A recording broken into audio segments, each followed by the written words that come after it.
You're listening to the Podcast Detroit Network. Visit www.podcastdetroit.com for more information.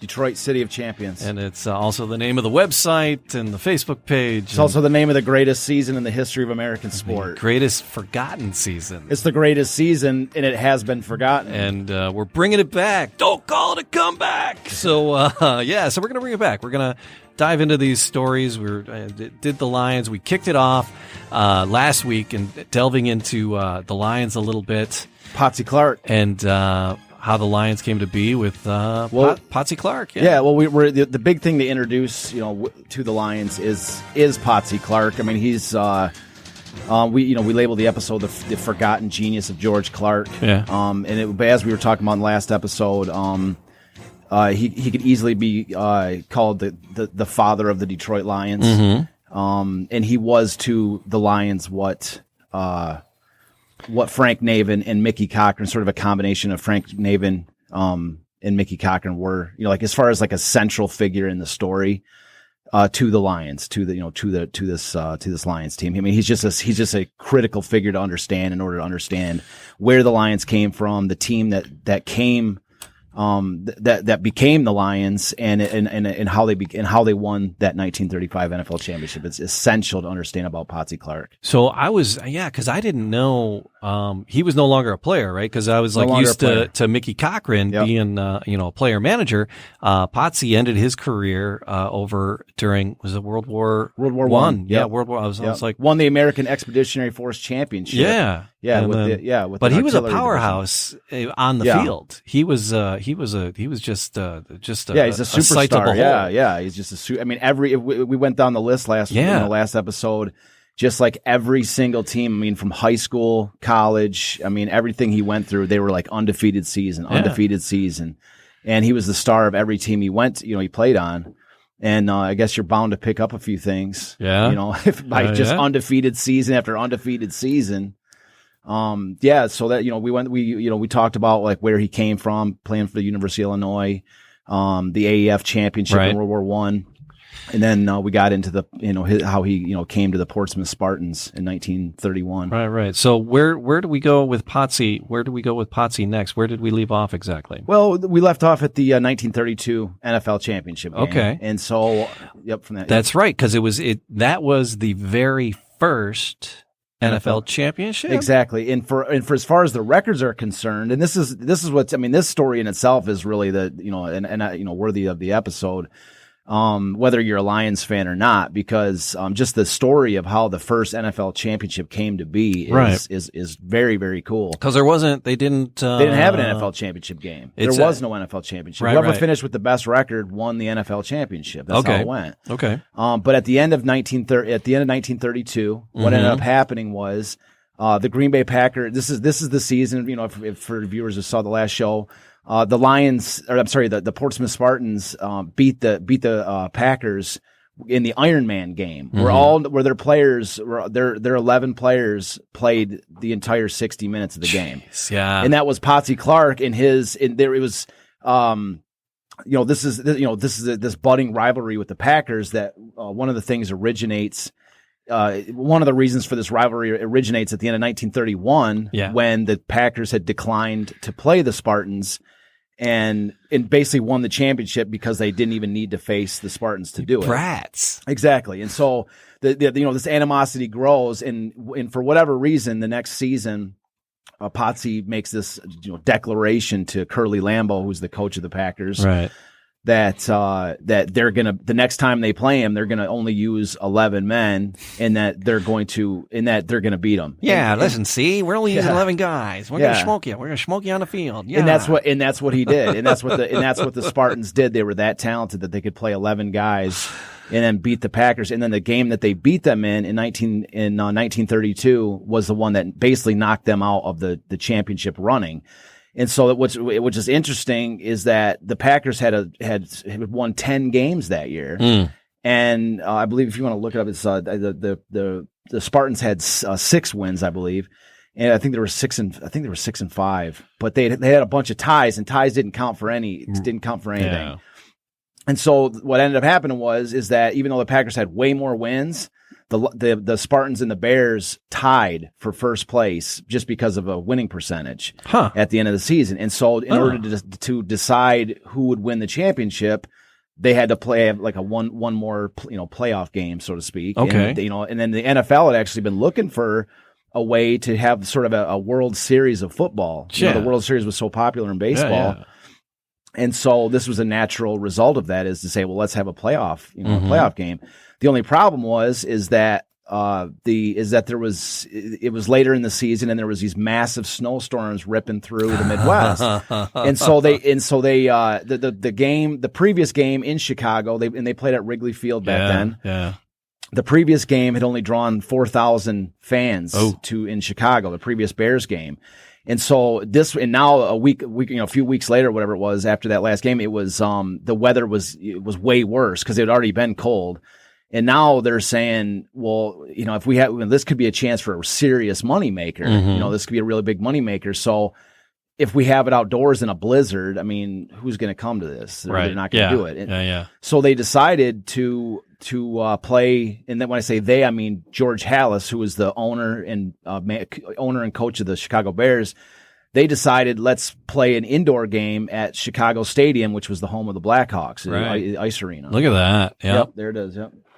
So it's so you're telling me the story of the beginning of arena football. This is the beginning. It looks like arena, but this is the beginning of the NFL championship game. So it's it's bigger. This is as big as it gets. And so they play indoor. They want to play indoors, right? For this game, and the Spartans agreed to play in Chicago because there was way more money to be made in Chicago than there was to be made in Portsmouth. And so the game would end up drawing 11,000 fans. Yeah, okay, that beats the 4,000. Big time. Yeah. And so anyways, there was a huge problem with this game is that you're playing in an ice arena rather than a full-on football field, which is 100 yards long. Yeah. So the dimensions, people talk about the different dimensions. There's a lot of different dimensions. It ranges by a few feet for different descriptions.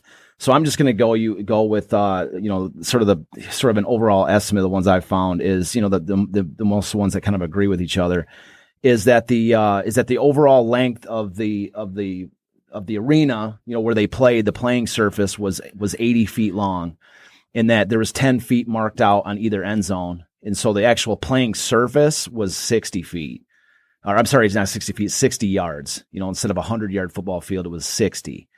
And then it was 60. So it was basically 60 feet wide by 45 yards. I'm sorry, 60 feet long by 45 yards wide. Can you even imagine today a variance like that? I mean, because you had like Inflategate, and it was like, the balls weren't inflated. I mean, there's so many rules and just hypersensitive to everything, to the rules. Can you imagine? It's like, because of COVID or some reason, they have to play a game in something that is less than just like unsanitized. Like it's like something's like they have to make it up as they go, like so to speak. some rule, or it's like, you can't have balls and whatever. It's just how that would play today in today's world, because playing with a field that's like cut. It's amazing that they did it. And that kind of showed how they were Iron Man, or just, we're playing, we're going. Yeah. We're gonna make it happen. Exactly. This is the NFL. The NFL was founded in 1920. So at this point, really the league is only 12 years old. Yeah. So it's really still in its infancy. Yeah, roll with it. Yeah. Well, for sure. Make up some rules. So they're making it up as they go. The check was the paycheck for something like this was huge. I mean, these teams need, especially in the middle of the Great Depression. Right.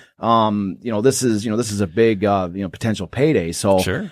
So a few other rules that went into to playing in this reduced size, like I say, 60 yard playing surface long, and then 45 yards wide.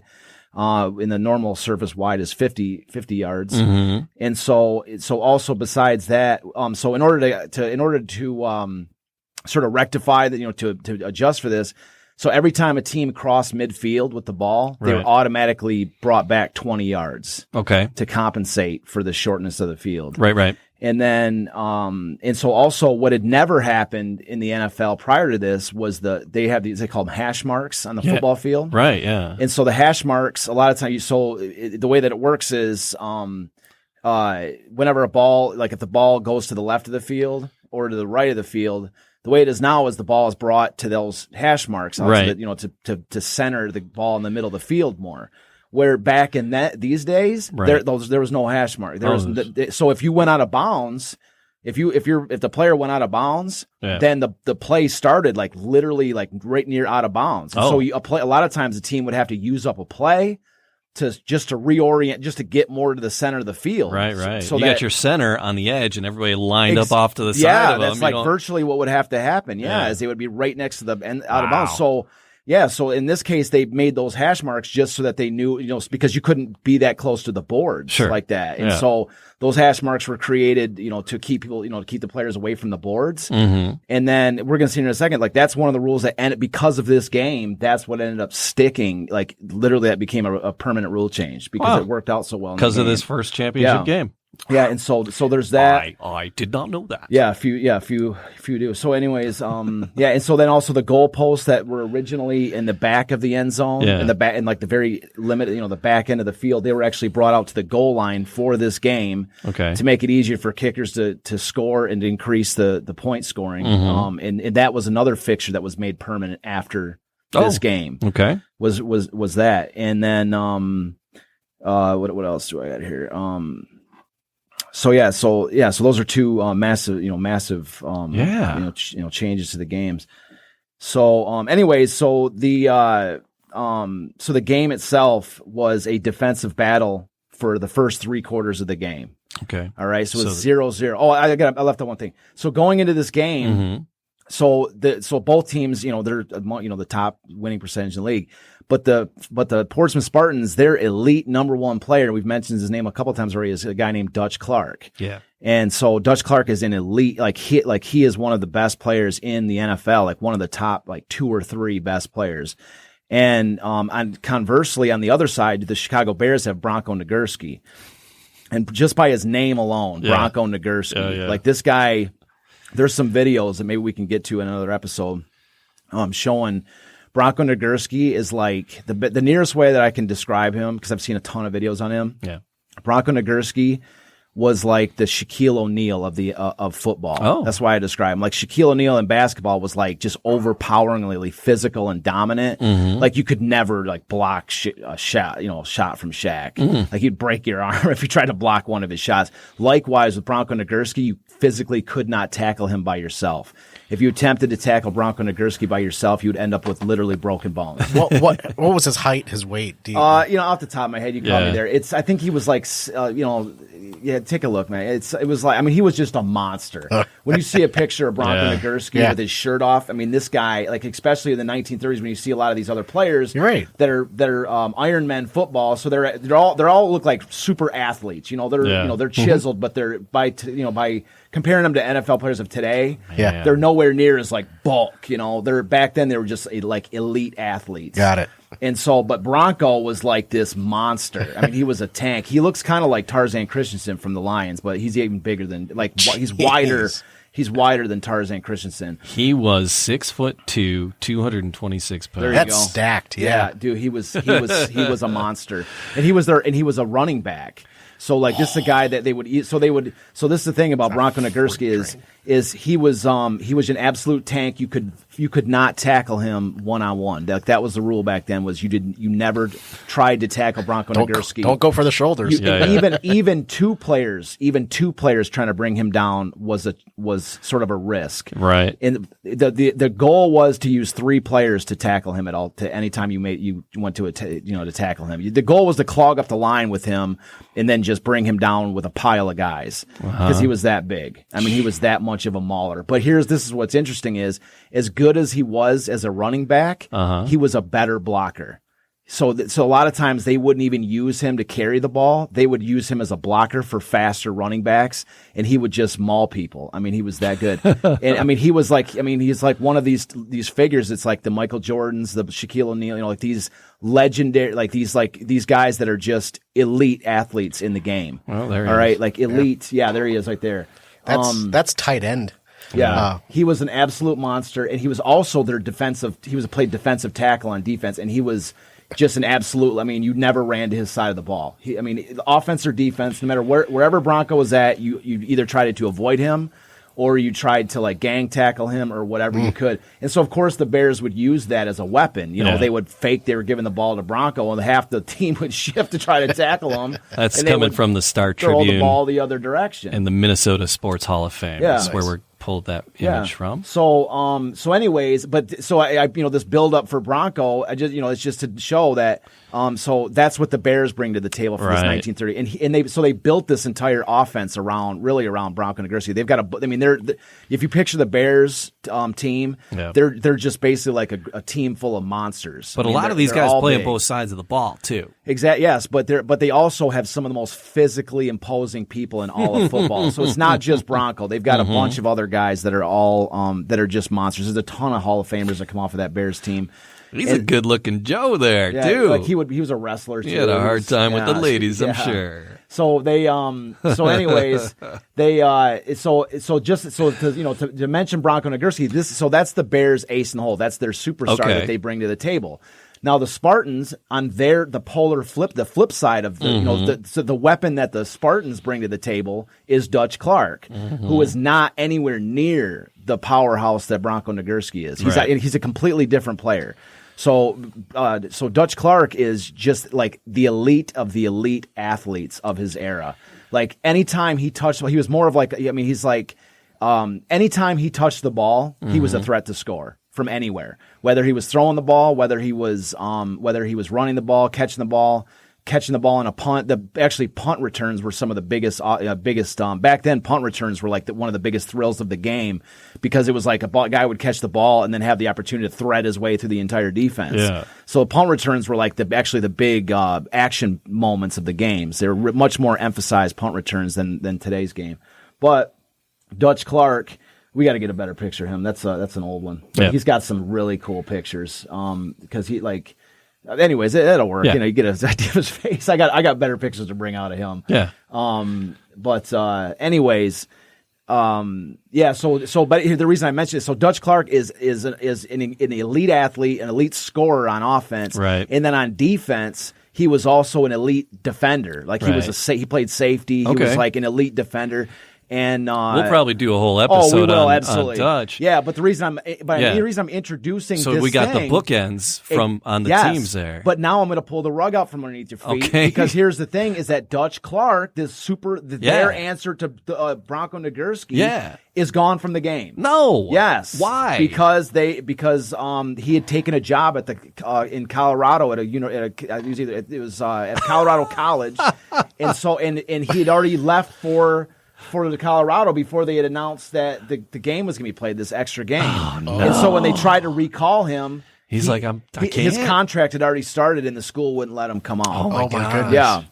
Yeah, so he couldn't participate in the championship game in 1932. All right, so the Spartans are down their best player. I mean, their elite guy, their answer to Bronco. So despite that fact, that's why I wanted to step back a second before I talked about the game. Right. Because despite that fact, the Spartans hang with the Bears for 3 quarters. It's 0-0 for the first 3 quarters of the game. Okay. Which kind of shows you how good they are because, even without their best player, they're hanging with the Bears, 0, for 3 quarters. What was I going to say? Prior to this game in this season, the reason for all these ties that both teams had is that neither team had beaten each other all year. They tied twice prior to this game. Mm-hmm. So it was like a dogfight between these teams. And so here it is. They've tied 2 games previously in the season. And then in the championship game, the first 3 quarters of the game are 0-0. That's how intense. This is an intense matchup between these two. Where's Where's Clark when you need him? Yeah, well, exactly. He probably potentially could have broken it. So, anyways, the tie is broken when the Bears are driven down to the Spartans 2-yard line, and so there's this massively controversial play. This play is so controversial that even there's an interview with Glenn Presnell, who was really probably the second best athlete on the Spartans team, and he was the guy. He was actually, without Clark, he was their main guy. Yeah. Glenn Presnell, I think he was 97 years old, did an interview. He was the oldest living NFL player, and he was in the Detroit News. Oh. He did a I think it was Detroit News, one of the Detroit papers. He did an interview where he talked about the game back then, and he talked about how even in this night, he was still complaining about the call that I'm about to describe. He was still complaining about what happened at this moment. Because what happened was, so they're at the 2-yard line, 0-0 game, fourth quarter, 4th down and goal. Okay. And the Bears, so this is the Bears either score here or the Spartans get the ball and start heading up the other direction. Okay. And so what happens is that the Bears quarterback takes the snap and he hands it off to Bronco Nagurski. And Bronco Nagurski charges into the line like he's about to plow his way through the middle, like just a smash play right through the middle of the defense. Right. And as he does so, as he goes into the line, he stops at the line, jumps up, and throws the ball and it's Red Grange catches the ball out of the backfield for a 2-yard touchdown. And so what was controversial about it was back in the rules for that year, the rules back then were if you were going to throw a forward pass, you had to be 5 yards back from the line of scrimmage. Oh. So the fact that Bronco had rushed towards the line, jumped up and threw this ball, it was like a pop pass type of thing. Yeah. And the fact that he had done that was like clearly against the rules. Okay, right? But they don't call it? They didn't call it. They called it a touchdown. And so that's at this moment where... Where's the instant replay? They're still a few years ahead of it. It's still a few years into the future. The guy's still sketching it. Yeah, he's like sketching the play. Yeah. No, wait, almost done. Was the forward pass prominent during the game at this point in time? The forward pass was, that was becoming increasingly utilized. Yeah. But it was still like the idea, like the way that it was back then, we were talking about last week, is the idea that back then, like nowadays, it's, when you see a quarterback drop back to pass, the offensive line forms a pocket around the quarterback to protect, and they go into like this max protect where they're all like they give up a yard just to shield the quarterback. Holding 10 yards. Well, back in these days, what they would do was it was more about like misdirection, like in this case. So it was like you would throw the ball to one running back, he would run a few yards to his right, and then another guy would come around the other direction who was like left-handed and, throw it to a pre-designed route runner. Wow. So, and it was in the passing back then, it could be incredibly sloppy, as evidenced by this game, which I saw this fact when I was kind of looking up some of the elements for this game. 8 interceptions and only 5 completions in this game. Wow. That's how ugly. So it could be, some of these games when you're trying to pass could be ugly. So put up some really ugly numbers. But in this case, the touchdown counts, and then the Bears would get a safety on the Spartans for 2 points, and then they would win the game 9-0. Oh. Yeah. So that first championship game goes to the Bears, but within this so just to let you know that controversial play, what's interesting is another concept is born because the NFL. It must have been a really thrilling moment. I mean, you can imagine we set the stage, fourth quarter, 4th and goal. Yeah. And the Bears complete this touchdown to Red Grange. And so, the NFL leaders at that moment must have really, it must have been a really cool moment because they changed the rules for the very next season. That a team from now on only had to be behind the line of scrimmage. You didn't have to be 5 yards back. Okay. Like that play triggered this change in the rules. Or George Hallis had so much sway that he changed the rules so that it wouldn't look so bad, that they had broken the rule to get the biggest score of the game. Yeah. I mean, but I think it's the latter. They recognize the value of not having to sit there and measure out 2 yards behind the line or whatever. I think it was just the natural thing saying as long as they're behind the line, because it opens up scoring way more. Wow. If they can throw from anywhere behind. And this was all 1932. This is 32. Yeah, 32 game. Yeah, and so the other result that came out of this game was the success of this, the fact that they drawn 11,000 fans.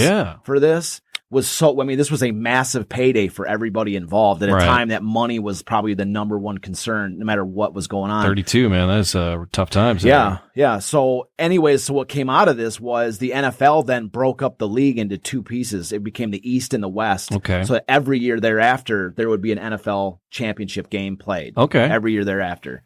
So the first NFL championship, which was sort of almost like an accident. Yeah. It came about as an accident as a result of these teams tying.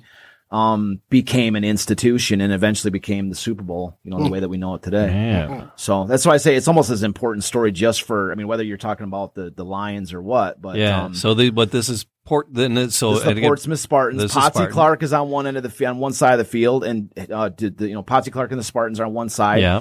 And then George Halas and the Bears are on the other. And so, but there's one other thing that comes out of this game, and this is really why I wanted to focus on this a little bit. Yeah. And so I got to get to page 3. While you're finding that, Mike Frazier, he's my buddy said, "Hey, Scotland, great stuff." And Mary Tomlin, she's becoming a regular. She's a regular. She said, "Great job, Charles." We appreciate you guys watching. Yeah, definitely. Everybody who's watching.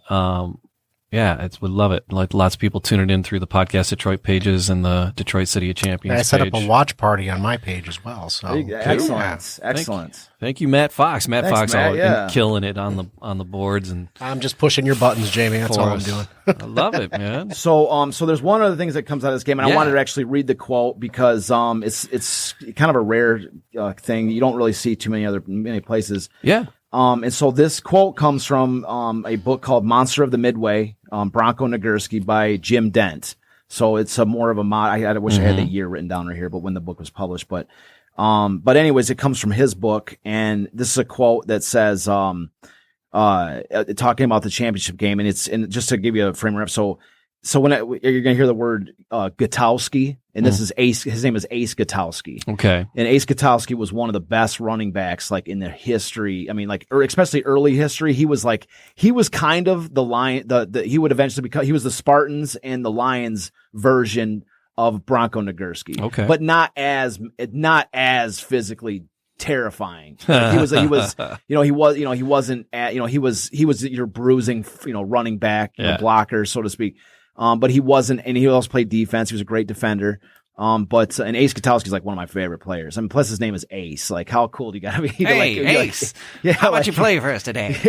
But I'm just saying, like, if how cool do you have to be if your nickname is Ace? I just got the one old timey voice. That's all I got. But that's all you need for the 1930s. Yeah. So, anyways, so that's where you're gonna hear about this story involving Ace Gutowski, all right, Potsy Clark, and George Halas, and so.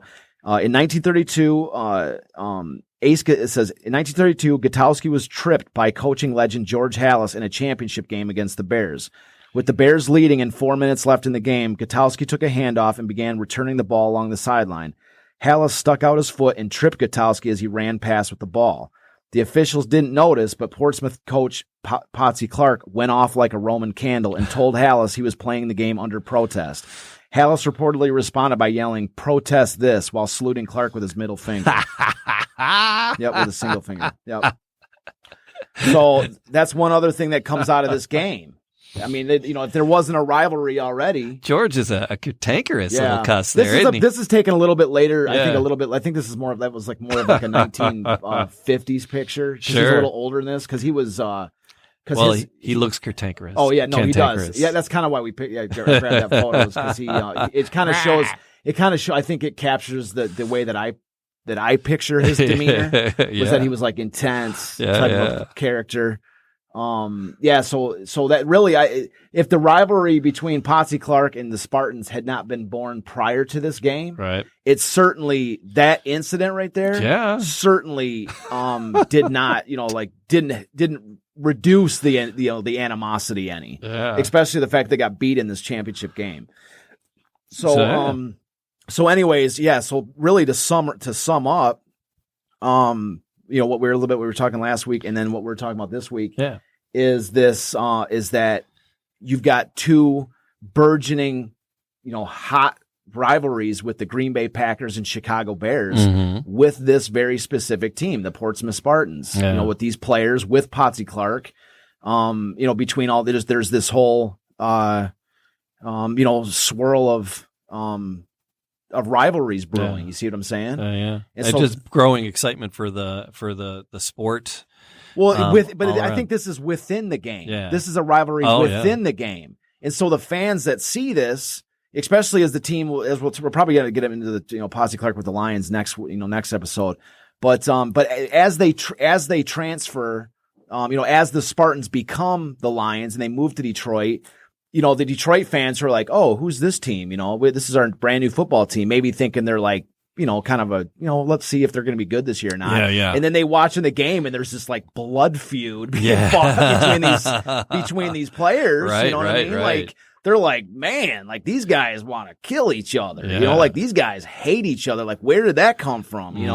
So that's what I mean. Like that rivalry that's begun in Portsmouth would end up, becoming transferred to Detroit, and that intensity on the field is not lost on those that are watching these games. Right. And that's what I'm saying. That's why it's really an important concept. That's why Portsmouth, the story of Portsmouth Spartans with this team is essential to understand when it comes to to talking about what's going to become the Lions. Do we need to talk about 1933 now? I think so. Yeah. Okay. Yeah, what's up in 1933? Well, 33 is the final pivot. This is the final moment before they become the Lions. Yeah. And so just real quick, I just wanted to briefly talk about. I just want to just go back just for a second. Sure. And talk a little bit more about George Halas and Curly Lambeau, just to talk a little bit more about these two guys. It just show this kind of the type of figures that was, in this league at this point that were the rivalries with the rivals with Potsy. And so George Halas and Curly Lambeau are two of the most like iconic names in the history of the NFL. Yeah. I mean, Lambeau Field in Green Bay. I mean, it's his name is on the field, right? Yeah. And George Halas, even though his name isn't on the the Soldier Field or whatever, but he was everything, and his nickname was Mr. Everything or Papa Bear for the Bears. All right. And so this is just a quick fact. So George Halas, Curly Lambeau, and Bill Belichick, are the only three coaches to win 6 NFL championships or more. Oh, wow. All right. And Halas has the lead with 8. Well, so Halas has 8, Lambeau has 6, and Belichick has 6. So that's what I mean. Like, that's how, like, these guys are winners to the bone. Right. All right. And these guys are, both of these guys were the founders and owners of their team. Okay. Both of these guys had exceptional careers, like leading up to, before they were coaches.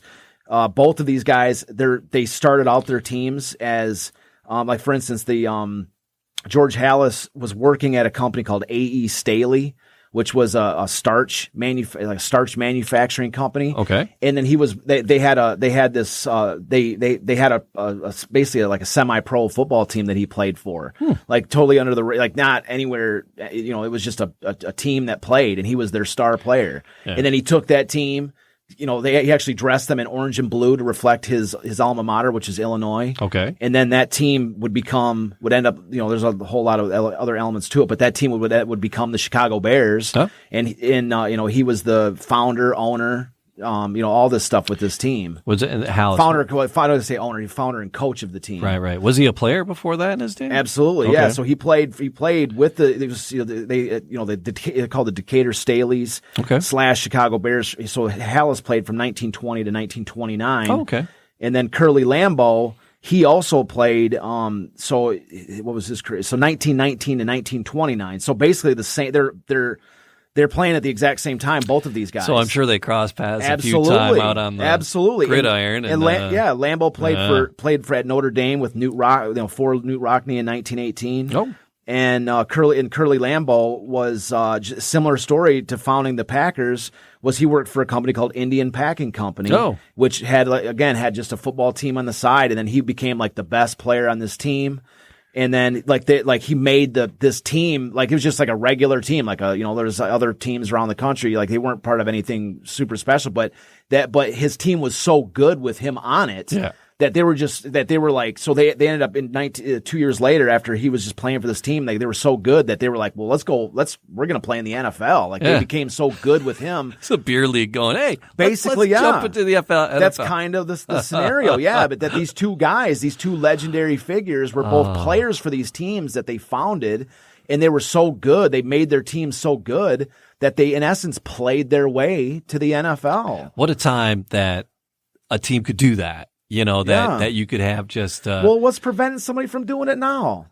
Millions of dollars. No, it's not. That's not. I don't think so, Jamie. I got to disagree. The league. No, what's preventing it is anybody wanting to do it. Yeah, that's what's preventing it is the limitations set by ourselves. Right. You see what I'm saying? Like that. That's what I'm saying. Like anybody. We look back in history. That's one of the things I love about history is that like they say history repeats itself or whatever. I'll say it like this. One of the people talk about history repeating itself, or if you don't learn from history, you're doomed to repeat it. Almost like a negative line of thought, right? Yeah. But there's a more hopeful line of thought, which is really the core component of why I study history. Okay, this is really a chance for me to mention this: is that if you study what people did in the past and did right and succeeded at, you can stand on their shoulders and do things that they never would have even thought possible, right? So this is an example, like. These two guys, became legends. I mean, I could sit here, like I've got all these notes. And this was a summary. I could get here and go notes upon notes. I mean, all the things that these guys did were massive.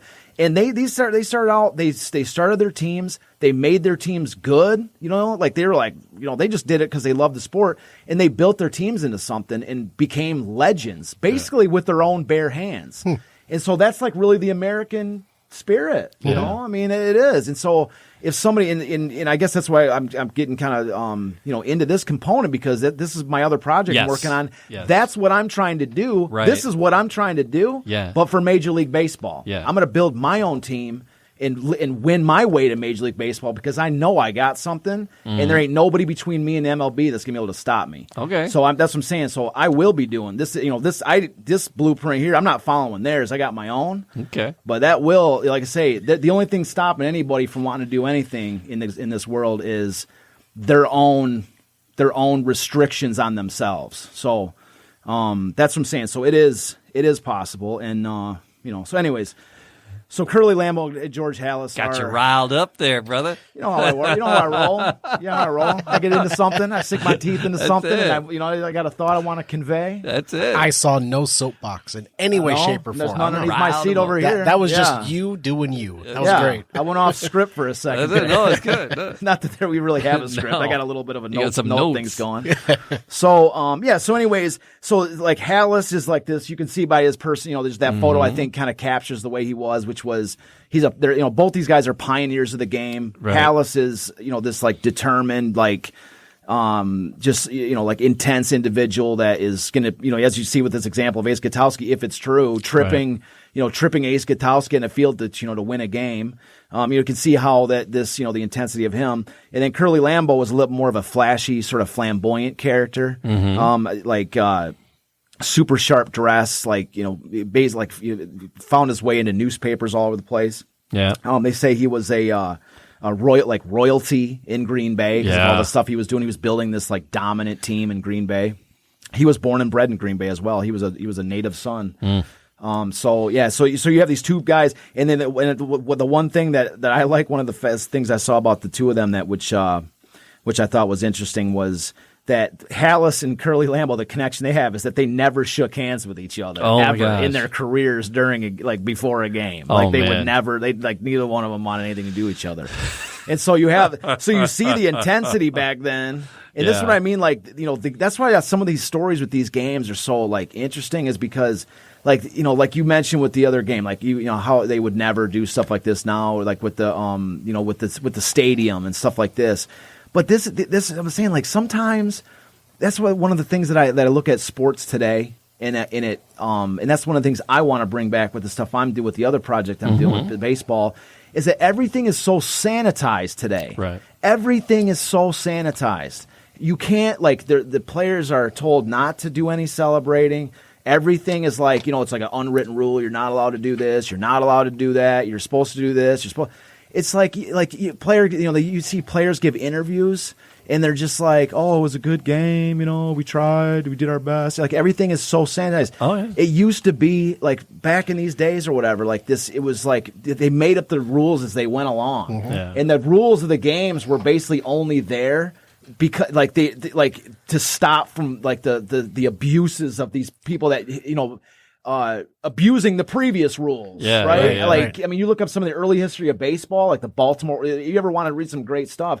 Read about the Baltimore Orioles from the late 1800s, and like literally they had a rule book, and they would just go through and see like what rules they could were not there that they could abuse. Right. You see what I'm saying? Like, and it was like, I mean, it was almost like not necessarily with the cheating thing with the Astros. What rule are we bending here? Yeah. Like some of the things are out of bounds. I get it, but other things. Like I say, that's one of the things I think that we look back with these games or with these leagues and stuff from back in the day about why we love them so much is that like the unsanitized nature of it. Yeah. One of the things we didn't mention in this 32 championship game is that the dirt that they play on, this is a cement floor. Okay. This, for an ice arena. Right. And so a week before this, the circus was in town, and the dirt from the circus was still on the cement. As were the peanut shells. Keep going. And the elephant poo. There you go. And cigar butts and whatever else you want whatever else was mixed in with the dirt was there. Yeah. And so I read an article before I came out for this show about George Halas's daughter, who was a guy from the Chicago Tribune had actually interviewed to talk about, because she was there. And they said, what was it like to be there? She's like, the only thing I remember is the smell. The only thing I remember is the smell from the circus. So that's unsanitized. Oh, man. She remembers the smell of the game. That's what she remembers. You see what I'm saying? It's like we go, oh man, it stinks or whatever. But that one thing was brought with her for 80 years or whatever it was later. And that was her only memory, like, how, like anybody that's listening to this or watching this, like some of the best like memories, like whenever you talk about, I was at some game. Yeah. I was at you remember some event. Yeah. Like the story you tell about it was like, it was such an incredible day. The Tigers won this or whatever like this. No, you talk about something crazy that happened. Yeah. You talk about something weird that happened. A friend of mine, it was there for the 1968. I think it was the AL, when the Tigers won the AL championship. I think it was either that game or it was one of the World Series games. I forgot exactly which game it was, but it was an important game. It was a very important. I think it might have been the game that the Tigers clinched that AL championship, won the pennant, because at the game, the left field fence at Tiger Stadium, which was Briggs Stadium at that point, that fence, they were shaking the fence in left field, and the fence snapped. Like there was some fence or whatever that snapped, and when it snapped, it was like the cops or the stadium maintenance guys. He told them that they had to hold onto the fence the rest of the game, because if it fell off, they would have to like delay the game, and it might end up like causing like a like the defaulting the game or whatever. Like it might be they might put the game on hold and maybe have to reset the score or something. They didn't know. Oh, yeah. So they had to like hold the fence the rest of the game, right? Right. And so he doesn't remember the score of that game. No. Right. He doesn't remember. He's like, I remember I think it was the game they clinched. Like he remembers holding that fence up.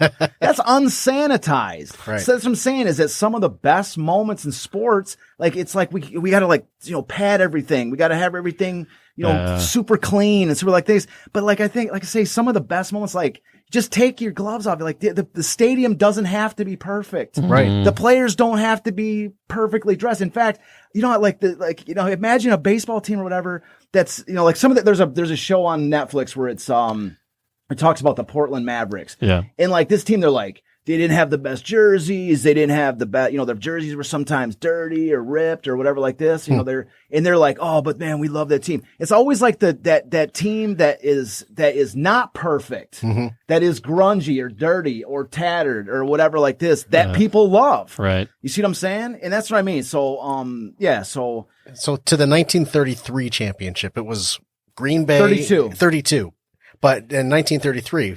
Won the next year. Oh, the following year? The following year. It was at Green Bay in Chicago. Well, the following year, the concept. So what happens in 33 is that Dutch Clark does not come back. Oh, okay. He stays in Colorado as a coach. Okay. And so without Dutch Clark, the team is nowhere near as good. Right. And so, but Glenn Presnell, we mentioned his name, and he's going to be another critical name to understand in this.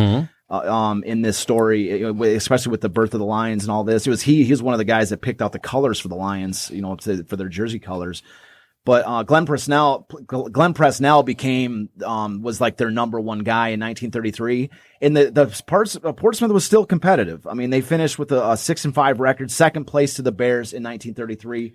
Presnell led the league in scoring that year. I mean, he was a great player. Presnell was, and that's one of the sad elements of this entire story, is just how, Dutch Clark was such a big in this time and that's kind of how that was the character arc that I wrote into the screenplay between Glenn Presnell. That's really one of the main character arcs of the entire Detroit Lions story in the screenplay is how Dutch Clark was this like reluctant hero. Like he didn't want, like he retired like every year. Yeah. Like even all the way as his Lions career, like every year at the end of the year, he's like, I'm done. I'm retired. And Potsy would have to like lure him out of apartment going, come on, Dutch, you're going to, just give us one more year. Come on, one more year. Yeah. It was always having to lure Dutch out. He's actually like, okay, I don't really want to play. And then he'd come on the field and be like the greatest player in NFL, Yeah. And so that, that was and then Glenn Presnell was like always there for Potsy, like, Mr. Reliable, played every game, like was, when Dutch left the team,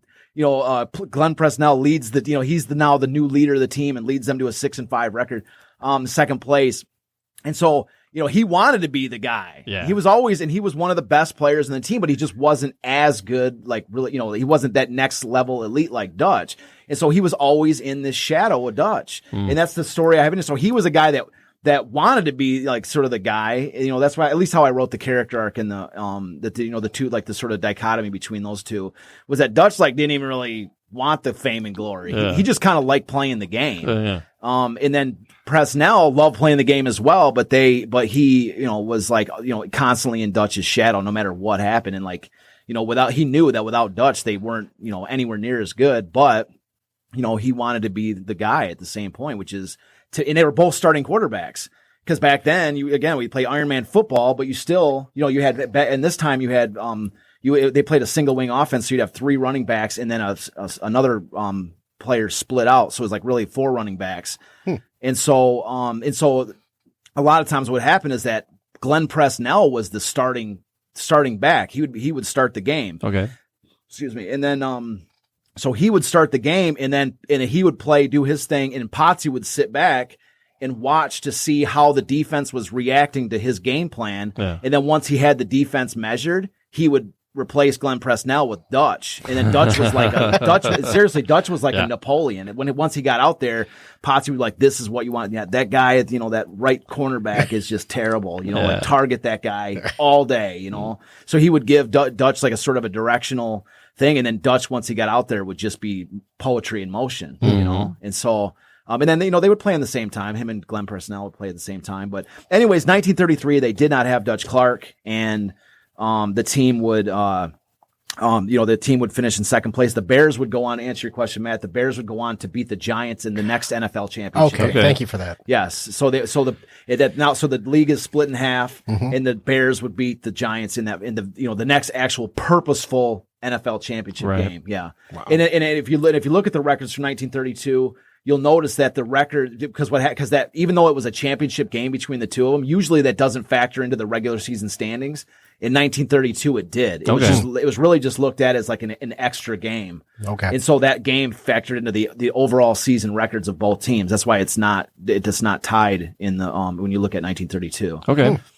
So, but anyways, so 1933, the team falters. And at this point, the team is absolutely destitute. Like they have they don't have the money to pay their players. And that's why Dutch didn't come back. Yeah. Because he knew he has a solid job in Colorado. Sure. When he was in Portsmouth, I've got a quote in the book where, which is actually from another guy's book, where he actually says the last one to get to the bank to get their check cashed usually was the odd man out. Like there wasn't enough money to cover their paychecks. Like, so they would get a paycheck and they would all scramble to the bank trying to get paid. Right. That's how the situation became, in 1932 and then in 33 in Portsmouth eventually they started issuing shares of the team to the players, which is like, now you're starting to head down the abyss when you're like, oh, we don't have any money today, but this is just as good as money. And they're right. It's a share of a team that can't pay anybody. But this is just as good as money, So that was what was happening, and it really the last couple of games. This is an example of this, Potsy Clark, in this situation. Is that Potsy is really keeping this team together. Right. And he's like, I know you're not getting paid. I know we have no money. I know you're getting paid in, shares of stock, but, you signed on to be with this team. You signed on to, play, to be on this. And we've got 3 games left or 2 games left. And he's like, if we just all walk away, we can't just walk away. I've got a quote in the book that talks about this where he's actually saying, do you want to just walk away? You're just going to leave the season hanging with just, abandon the last 2 games of the year. Mm-hmm. This might be the last time you ever play anyways. As a professional, you signed on the dotted line, finish out your contract. Exactly. Yeah. And so Potsy was the guy that really that's what I'm saying. He kept this team, they're like, well, I'm going to go sign with another team or something. And Potsy was like, no, this is but he created this, I love the word esprit de corps, this sense, and I think that's an element it's not missing in today's professional game, but it's in a lot of cases, it's because of the mercenary nature of the current sports world. A lot of time, one of the things that used to be, that's how sports just used to be across the board, was that you would build up a team, and these guys, it's almost like a high school or college team where everybody would get to know each other. They would develop that that core group of players over the course of years. They would augment it with other players, and then that team, that core group. And I'm not saying it's not missing in today's game, but it just but that's one of my favorite. I think it's becoming less and less. With some of the way that these teams are built today, where they're just spend money on a bunch of guys and acquire, like that. But, that these teams they have this core group of guys that all come up together. And I think that creates that special nature for a championship when this group because the fans follow along. They watch these guys come up as youngsters and they're not very good, or maybe they are good, but they follow their progression as they grow, and then they grow together. The teams, they see the team's weaknesses. They see, that's one of my favorite things about following any sports team is watching that team grow. Even if they're not that, even if they don't win necessarily in a year, watching a team's progression, over the course of 3 or 4 years, is that they eventually, this is our year. Yeah. We know this is our year. We've got this guy. We've added this piece. I think that's one of the most compelling components about following teams, and they had that in this. And the fact that they were able to retain it through the 1933, hell season where they had no money and no Dutch and all this, all this, was completely a tribute to the what Potsy Clark brought to this organization. And like I say, so he was the guy that kept them going. He built this incredible team. We talked about, Matt, you were here the last episode, but he did this roster overhaul where his first year in Portsmouth in 1931. He cuts 30 guys, 30 players from the previous year's roster, and then he set the new number of players on the roster to 26. It adds I think it was 19 new guys. Talk about pooling talent. Exactly. And then, when it ended up being on, it was 9 of those guys were with him when they went to Detroit, in 1934, and then 6 of them were still with the team when they won the 35 championship. Wow. So that's what I mean. It was this core group that he first of all, he brought them. They were all his signs, or virtually all of them were his signs. They're his guys.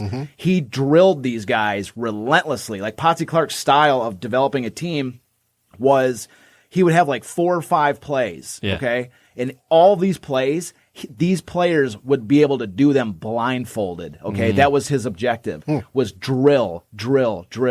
Just you would literally be able to do these plays. Muscle memory. Muscle memory, exactly, to perfection. Nice. And then once they had these plays down to that sort of level, he would add slight changes that they knew that okay, instead of this, it's basically a reverse of that play. You know what I mean? They all knew exactly what to do.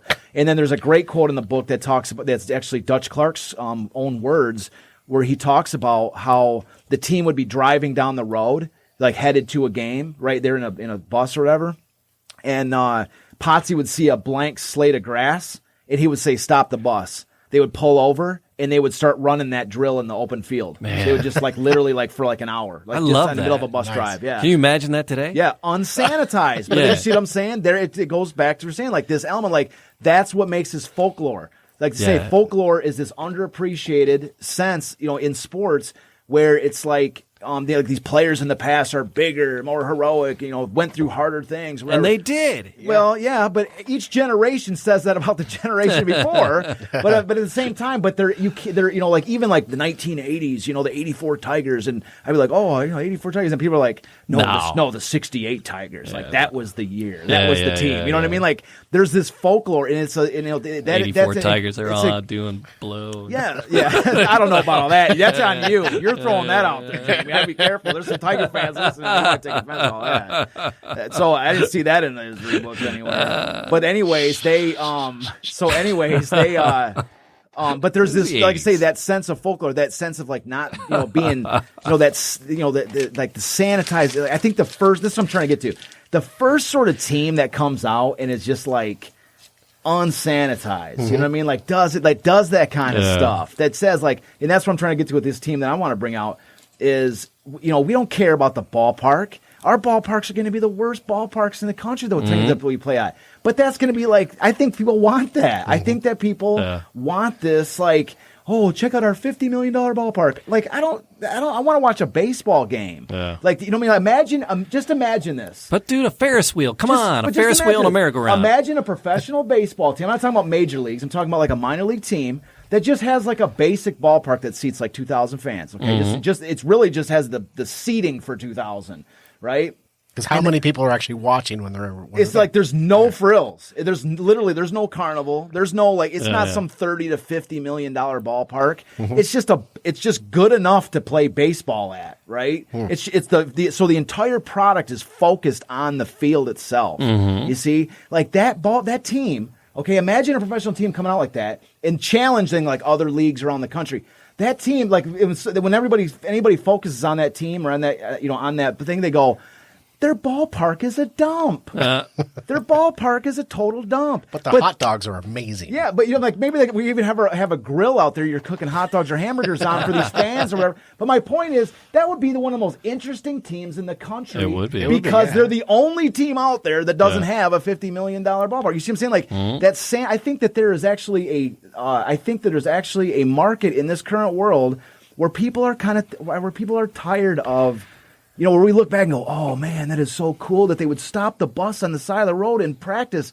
Why not? Yeah. Why not? Why would you not? Like, that's the coolest thing. Imagine an NFL team today stopping on the side of a road. Just for the heck of it. Stopping here, in Northville and running a bunch practice. Of millionaires. But imagine jets. if they did. Yeah. How cool would that be? Yeah. Just for just a random team to just say, hey, we're going to have a practice on a random field. It's a pop-up practice. Last thing I have to say about this point is this: is that this year, before this whole Corona thing shut it down, there was about to be the Major League Baseball was going to have a game at the Field of Dreams in Iowa. Oh. Okay, I heard about that. I do remember. They were going to have a game at the Field of Dreams in Iowa. They actually, but they weren't going to play at the Field of Dreams, which they should have. Right. They built a whole other ballpark next to it, right, with a path through the cornfield, probably for the grand entrance or whatever. Right, because you got to have at least 5,000 fans there to be able to have so we can make money off the thing or whatever. Yeah. But I'm just saying, like, even though they didn't play at on the original Field of Dreams and played right next door to it or whatever,